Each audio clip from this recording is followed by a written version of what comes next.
Hello दोस्तों, नमस्कार friend. मैं एक छोटा सा गाना सुनाने जा रही हूँ जो बेटी के माँ ढकाई में गाया जाता है। अब देखिए उनके पापा और उनके ससुर में क्या बात होती है। नमस्ते। बाँस नेवेले बाँस काईनी हो, धनुषाने वही न जाने। बाँस नेवेले बाँस काईनी हो, धनुषाने वही न जाने। ओइसे नेवल बेटी के पापा हो, अपने बेटी के कारण।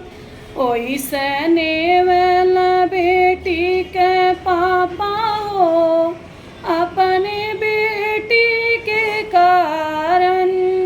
बादल गरज बिजली तड़पे न जाने हो, ओइसे तड़कल दुल्हे के पापा हो, अपने बेटा के कारण।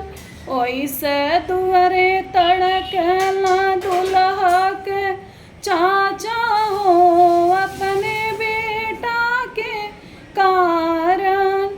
बाँस नेवले बाँस काईनी हो, धनुषाने वही न जाने। ओइसे नेवल बानी का भैया हो, अपने बहिनी के कारण। ओइसे नेवल बहिनी का भैया हो, अपने बहिनी के कारण। बाँस नेवल